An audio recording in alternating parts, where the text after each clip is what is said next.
Welcome into another Pick'em. This week we have Week 5's games, and we are so close to catching up and getting ahead of Vegas. Hopefully, we can do that this week. But before we get into the video, I wanted to ask you to please subscribe to the channel, ring the bell for notifications. Really helps us out. If you're a fan of the NFL, you'll love this channel as we release multiple NFL-related videos every Thursday and Saturday all year long, with the noted exception of next week, where I am traveling for work. But we will be back with a vengeance with Week 7 NFL content after that. Now, let's get back to the video. Starting with a look back on our Week 4 performance, we went 10-6, which was lockstep with Vegas, who also went 10-6.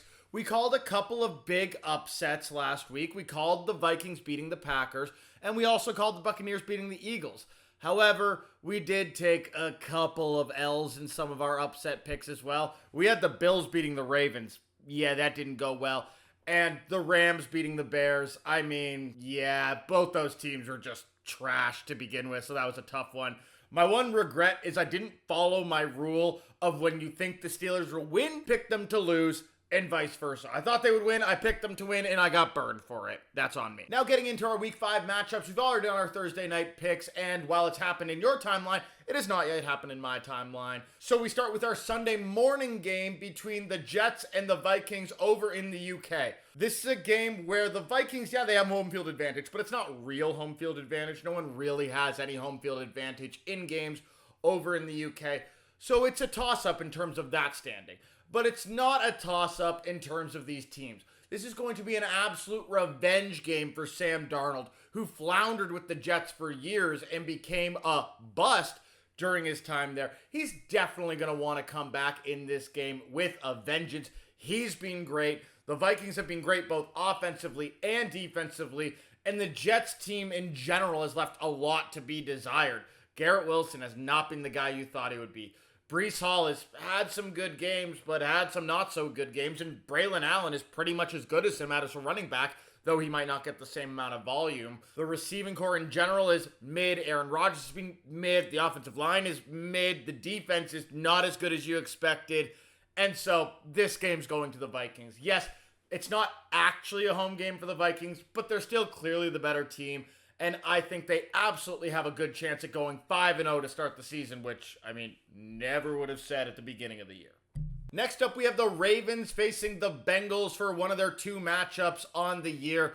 This is a matchup that could be really good, especially if the Bengals have figured themselves out. And to be honest, it's going to be October, so they've gotten rid of the September scaries that seem to, haunt them every year. I know it's supposed to be October scaries, spooky season Halloween, but apparently it comes a month early for the Bengals. I don't know. It's weird. The game is in Cincinnati, which should give the Bengals a little bit of the leg up, and the AFC North tends to beat each other up, so I'm not confident in either of these teams and their ability to win the game, but I'm going to go with the Baltimore Ravens. This team's just looked so good the last 2 weeks, and I mean, even in Week 1, they looked pretty good when they barely lost to the Chiefs. It was only Week 2 when they collapsed to the Raiders that they really looked vulnerable. We've seen a lot more vulnerability from the Bengals. And when it comes to the Bengals, their defense just hasn't been that good. So even if their offense picks it up, I think the Ravens could win a shootout. Yeah, I'm not putting this anywhere near my lock of the week because these teams know each other too well. Zach Taylor and John Harbaugh have coached against each other multiple times a year, 4 years. So they could absolutely have a scheme that can stop the other team, but I'm going with the talent, not the home field advantage, and so it's the Ravens. And now we got an absolute stinker. A matchup of the past 2 first overall picks, one of whom's already been benched, and one of whom has a fantastic receiving core, and basically none of his receivers are starting caliber in fantasy because of how bad he's been. Yeah. This is what we got in this game. You don't need to watch it. Maybe catch the touchdowns on Red Zone. If you're a Panthers fan and a Bears fan, first of all, I'm sorry. And second of all, you still don't need to watch this game. You can take a week off. It's okay. I'm not going to blame you. It's just between us. But in terms of actually picking this matchup, the Bears have home field advantage, but I think the Panthers have the quarterback advantage. Andy Dalton is a solid starting quarterback in the NFL and really has been for his entire career. Yeah, He's not the guy that's going to go out there and win you a Super Bowl. Heck, he's not the guy who's going to go out there and win you a playoff game. But he's a guy that can go out there and win games. And the Chicago Bears is a beatable team. But the Chicago Bears, while their offense is pretty bad, their defense is solid and can hold a quarterback like Andy Dalton in check. Especially because Andy Dalton is one of those high-risk, high-reward quarterbacks in the sense that he can throw for a ton of yards and be really effective, but he can also throw picks and lose you football games. And against a good defense like the Bears, in Chicago, I'm going to take the Bears. Well, yeah, the Panthers are an improved team over what they were with Bryce Young, and I still think the Chicago Bears are kind of trash. I think based on this matchup and their defense, they can be 3-2. Now, let me be clear. I do not expect the Bears to have a winning record come the end of the season, but they could have a winning record come the end of week 5. Very plausible, and I think it's going to happen. And up next, we have another absolute trash panda of a football game. I don't know how else to talk about this. It's the Miami Dolphins, the Tua-less Miami Dolphins, visiting the New England Patriots. And we have 2 of these matchups this season. I mean, at least hopefully for the second of these matchups this season, the Dolphins will have Tua back, their offense will flow, and they'll be at least a reasonably competent football team. But it's very clear that the Miami Dolphins without Tua are just not competent at all. I'm not sure if Tua is just the greatest quarterback in NFL history and the Dolphins scheme just sucks, or if the likes of Skylar Thompson and Tyler Huntley are just that bad at quarterback. Oh yeah, Tim Boyle too. Either way, this is another game nobody needs to actually watch, but we'll do our quick analysis on it. It's in New England. New England is not a very good football team, but seeing as they are the home squad and the Tennessee Titans were able to dominate the Dolphins in Miami on Monday Night Football last week, and what that also means is that Miami's going to have one less day off between the games, I'm going to take the Patriots to win this contest. I mean, I don't love the Patriots team. It's very rare I would actually pick the Patriots to win a game. I had the New England Patriots going 2-15 in my preseason predictions, but I gotta give them the win in this one. At home versus a Tua-less Dolphins team that has been atrocious without him, yeah, Pats win. And now we're back to some competent football games with the Buffalo Bills visiting the Houston Texans. This should actually be a very competitive game with 2 teams that absolutely have playoff aspirations in 2024.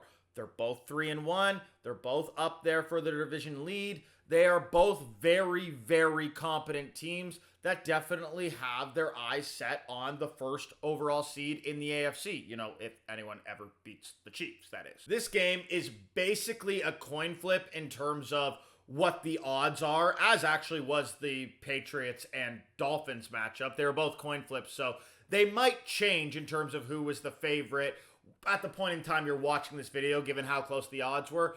But at the time of recording, this was a Bills-favored matchup. I think that the Bills are a very good team. I was surprised to see them as the favorite, given it's in Houston.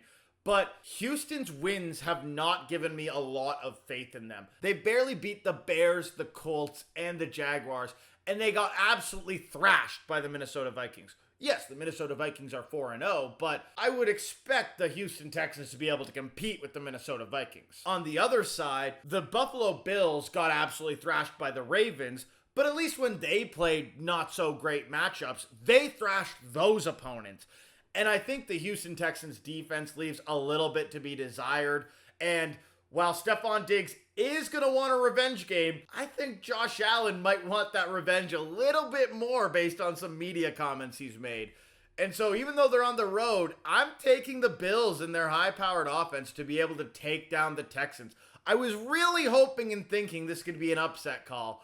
But again, I made these predictions based on a period of time where the Bills were favored, if ever so slightly. And again, we're back to a not so great football game. Now, this is a little bit better than some of those trash panda games we talked about before, but any game with the Jacksonville Jaguars in it at this point in the season is not much watch TV. I'm sorry, Jaguars fans. I thought you had a decent team this year.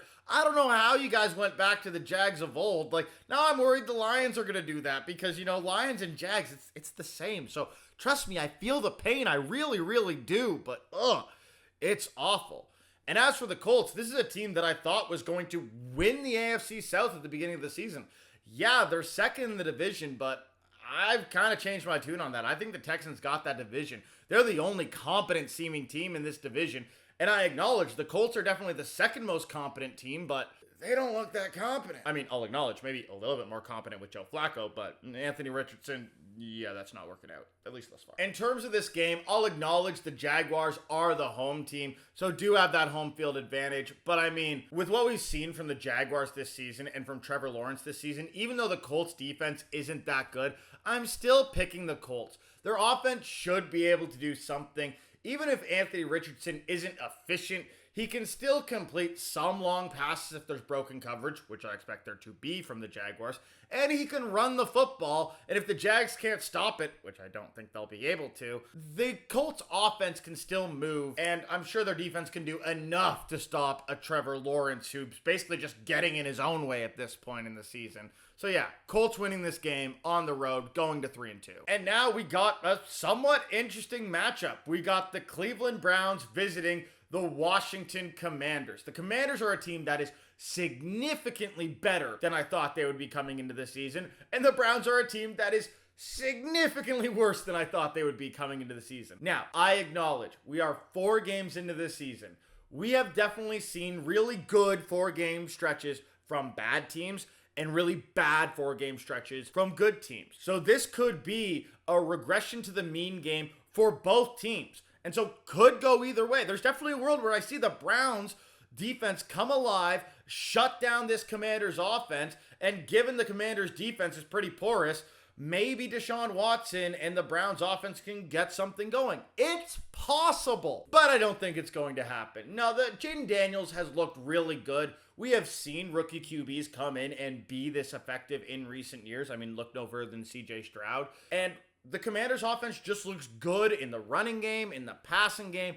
Everywhere it looks like it's working. The Browns defense doesn't look like what it used to. And even though the Commanders defense is very porous, that hasn't seemed to matter for a Browns offense that can't get any offense created anywhere.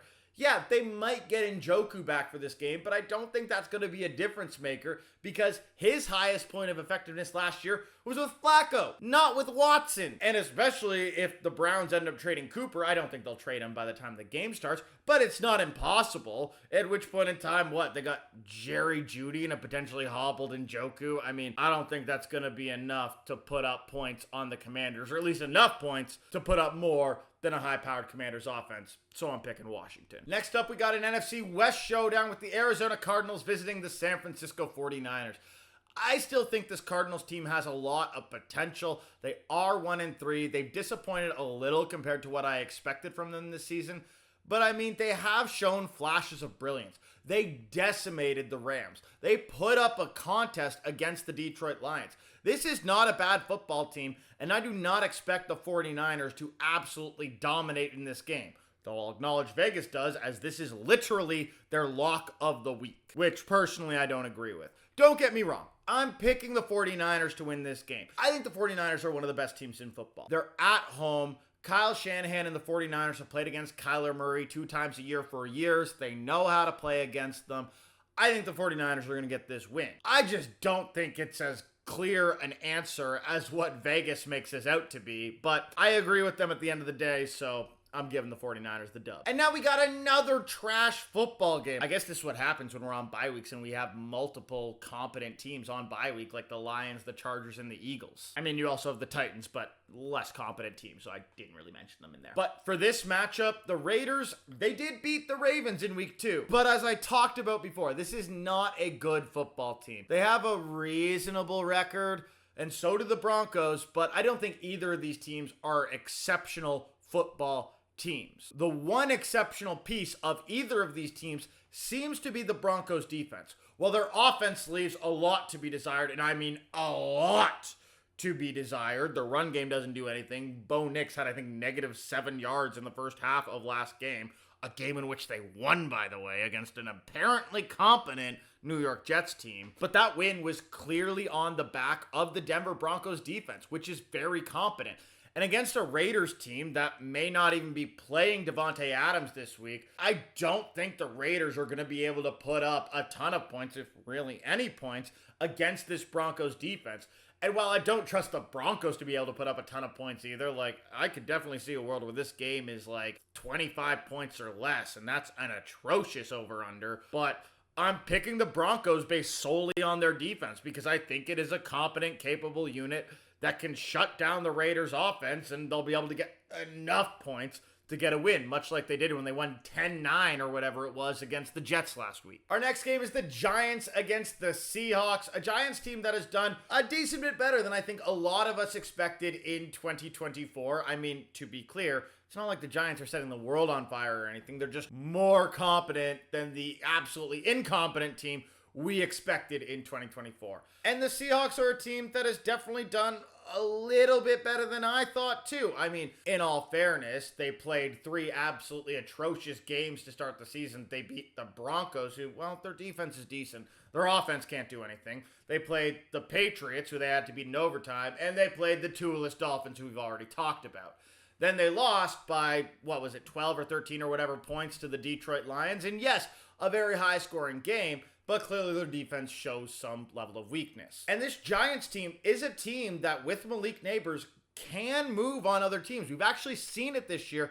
Their offense has the ability to drive the field. They pretty consistently drove on the Dallas Cowboys on Thursday Night Football last week, though I will acknowledge while they drove on them, they didn't put up touchdowns, which is why they lost that game. And the big question mark is, will Malik Nabers play? Right now, it's not looking like he's going to suit up against the Seahawks. And given the Seahawks are at home, they have the 12th man, they look like a decent squad, and they might not even have to play against Malik Nabers. I'm taking the Seahawks to win this one. It doesn't mean I don't think the Giants are a better team than I thought of them to come into this season. I just think the Seahawks will still take this game at home. For our final non-primetime game of Week 5, we have the Green Bay Packers visiting the Los Angeles Infirmary Unit.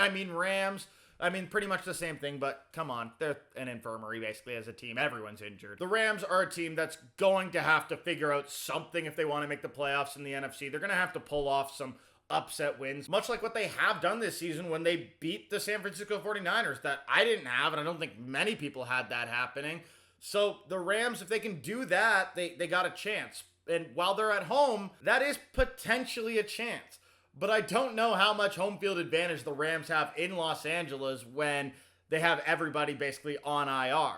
Rams fans and Los Angeles fans are notoriously fickle. They've been around for the Rams because the Rams have been competent ever since they went to Los Angeles, with the exception of that 1 year post-Super Bowl. But that was also a post-Super Bowl year where you have a little bit of leeway. And so with me not knowing how much that home field advantage is going to come into play for the Rams, and with the Packers getting healthier, and the expectation that Jordan Love is eventually going to get a win because he is 0-2 for the Packers while Malik Willis is 2-0. Can anyone else say, start Willis? A man can hope. I'm a Lions fan after all. All told, though, I don't think anyone's surprised to hear I'm picking the Packers in this game. I think the Packers should be able to go into SoFi Stadium and get a big win. The losses they've had this year were very close games to the 4-0 Minnesota Vikings and to the Philadelphia Eagles. And both those games could have gone either way at the end with how close they were. So I think the Packers will be able to beat a Los Angeles team that basically has half of their starters on IR. And now we have our Sunday night football game, the Dallas Cowboys visiting the Pittsburgh Steelers. And this is the inevitable. This is, I don't even know how to describe it. It is what you have happen when complete randomness meets complete randomness. There is no ability to properly predict this game. Anybody who thinks they can accurately predict, they know what's going to happen, they would put $1 million on the outcome of this game. You are wrong. You are dumb. And that is because you cannot pick Cowboys and Steelers games. And when these two teams play against each other, it is a pure coin flip. The Cowboys come out great some weeks and terrible others. The Steelers come out mid every week, but somehow win some of those games and lose some of those games. You cannot predict these two teams. They are the least predictable teams in NFL history. And so I don't even remember who I picked. I picked the Cowboys. And why did I pick the Cowboys? I know why I picked them, because I literally just picked against Vegas. I just said, who is the odds-on favorite to win this game? Turned out to be the Steelers. And so I went Cowboys. Just because, in my opinion, it is literally a 50-50. You cannot predict these two teams. And when they play against each other, it's an absolute crapshoot. Yes, the Steelers have a great defense, and the Cowboys have not looked that effective this year on either side of the football. But they're still a competent team that has much of the same roster that had some big wins last season. And the Steelers still don't have the most competent offense in the NFL. Their defense is great, but Justin Fields has not been that special. I've said it before and I'll say it again. I think the Steelers need to switch to Russell Wilson if they want to be a truly competitive team come playoff time. I don't know if they will, given that Fields is 3-1, but maybe an additional loss to a team like the Cowboys in Pittsburgh will be enough for Mike Tomlin to move to Russell Wilson. And honestly, Steelers fans, I think that's probably for the best for your team. And so I know I'm not talking a ton about exactly why I think the Cowboys will win this game, but again, it's because you can't predict this. I think they have the ability to. Both of these teams have the ability to beat the other, and I'm just going Cowboys because of the randomness factor, period. And our final game of Week 5 is the New Orleans Saints visiting the Kansas City Chiefs, and after Week 2, everyone would have thought this was going to be the best game of the season. The New Orleans Saints looked like the second coming of the greatest show on turf, and Kansas City is the two-time defending Super Bowl champions. Oh my God, juicy Monday Night Football game. And then we saw Week 3 and 4 of the Saints. I mean, that's more or less what I expected from the Saints. They did one of those games against the Cowboys, who we just talked about what they can do. And they did another one of those games against the Panthers, who we already know they don't have a great defense. The Saints are a mediocre team. Are they better than I thought they would be this season? Yes. Could they put up some points? Yes. Do I think they're going to beat the Chiefs? No. The Kansas City Chiefs are at home on prime time. They are one of the best teams we've seen in recent NFL history, really in NFL history in terms of the success they've had over the past number of years. Yeah. Their receiving core is decimated. They're going to be throwing to the corpse of Travis Kelce, Xavier Worthy, and Juju Smith-Schuster this game. It's not going to be great, especially given Kareem Hunt is the running back and not Pacheco. But I think it will be enough to put up the points you need to against the New Orleans Saints. It might be a closer game than some predict. And yeah, if we have a situation where Mahomes and the Chiefs offense can't do anything, there is a world where one chunk play to Raheed Shaheed is the difference maker. But I'm still taking the Chiefs at home because it's the Chiefs at home.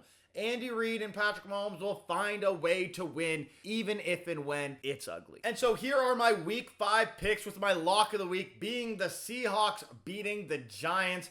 Just because with no Malik Neighbors, I don't think that the Giants will be able to move at all on the Seahawks. And the Seahawks offense is good enough, as we saw against the Lions, especially with Kenneth Walker back, to put up points on the Giants team. So I'm making them my lock of the week. And I have 4 upsets that week. The first being the Buccaneers beating the Falcons, which I talked about on the Thursday video because that obviously came out before that game. This is coming out after that game. I also have the Patriots beating the Dolphins. I'm shocked that the Dolphins were technically favored in this game, but as I did say before in the video, it was incredibly tight. By the time this video airs, there definitely is the potential that the Patriots are favored, but I'm basing it off of when I made the picks and did the video. The Colts beating the Jaguars was apparently an upset too. I get that the Jags are at home and the Colts haven't looked that good, but that's shocking to me. I'm pretty confident in that pick.